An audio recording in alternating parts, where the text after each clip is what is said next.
Natasha and her followers scatter the court on her arrival back to the Senate. Akpabio goes down. Hey, my people, no be small matter. This one don't pass san, no be small thing. Jubilation is just covering everywhere inside and outside the Senate as Natasha and her followers, in fact, have scattered the whole Senate. You wouldn't believe what was revealed about Akpabio that actually made Akpabio to go down or made the Senate to go into a total disaster. Please spare me a little of your ear and your time as I drop this very information behind for you, because a lot was actually revealed and a lot was actually said. So please, let's go there, my dear listeners, because it's very long.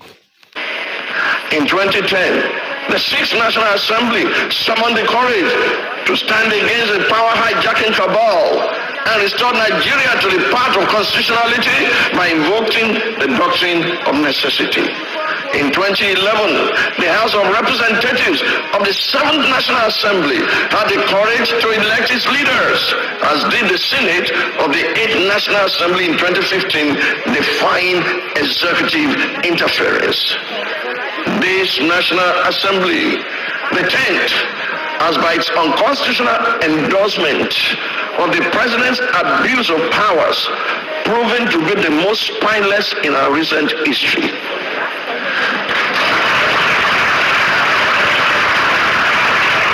Through its actions and inactions, the National Assembly has in effect become the 40th member of the President's cabinet. While a cabinet minister by the name of White, is it White or Wike or Wakey?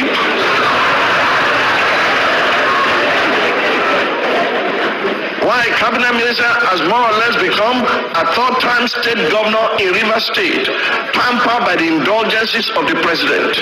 Recent events have made it clear to Nigerians that had this assembly been in place in 2006, when the third-term agenda was proposed, our democracy would have since morphed into one of Africa's lamentable tales of sit-tight dictatorship.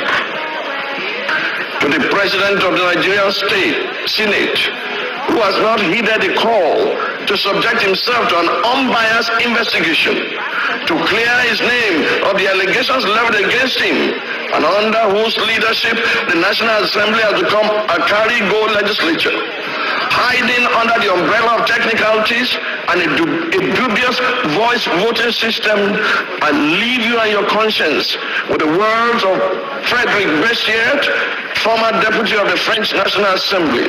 He said, and I quote, "When plunder becomes a way of life for a group of men in a society, over the course of time, they create for themselves a legal system that authorizes it and a moral code that glorifies it."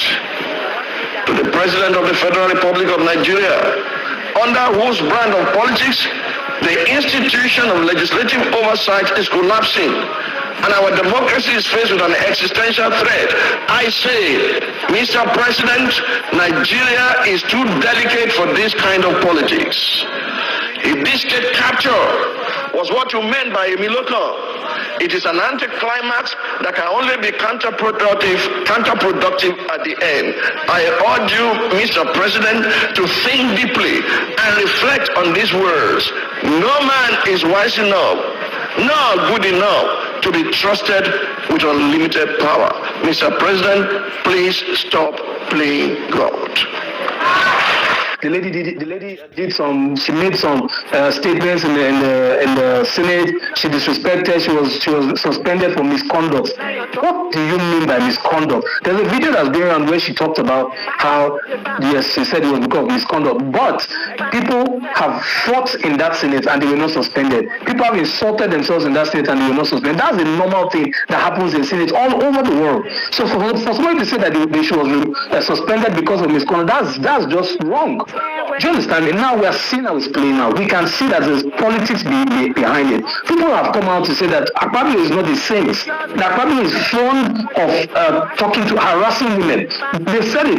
I'm not talking about just anyone. I'm talking about elder statesmen. Atiku, for example, Atiku said it already that they know Akpabio as such a person. Do you understand me? And then this lady is not backing down. You also how she went to the United Nations General Assembly to bring her case. So some of you that were saying she's just talking and you can see that she will not go there without facts. She has even gone to news channels in different places giving statement on this issue. But you can see the politics behind it.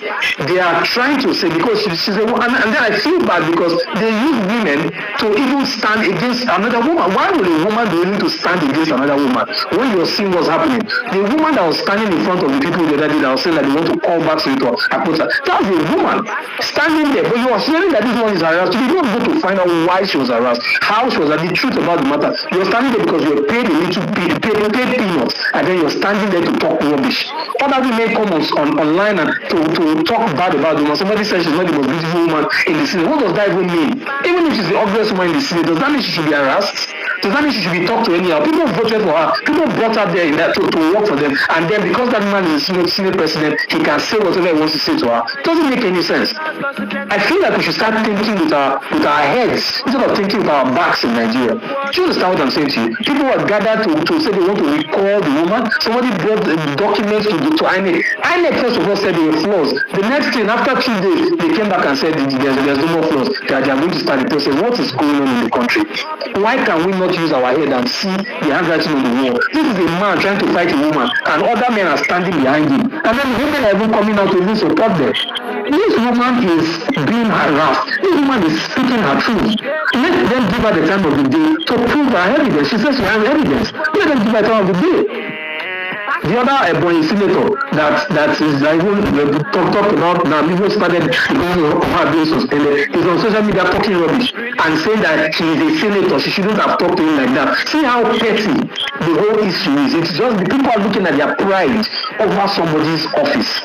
I don't know what you think or what you think about this issue. Please share with me. I want to get your view on what you think. But so far, we can see the drama that's playing out. We even heard that Yahaya Bello will be the one to replace her if she's removed. What does that tell you? Politics. Now, you see this Nigerian this Nigerian Senate or Nigerian politics is Nigerian movie. They would not script out for corner.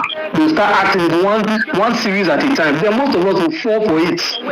But these guys already know what they want to do. They want to remove that woman and put another person there. And most of you are just keeping quiet and watching and seeing what is going on. I think enough is enough. We should speak out for what should be for what is wrong, and then what is right we should also support it.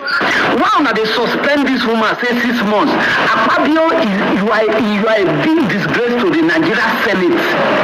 Somebody call you out, say you want to sleep with her. Instead of you to come out and defend yourself, when they suspend this woman for 6 months, let's say no to injustice.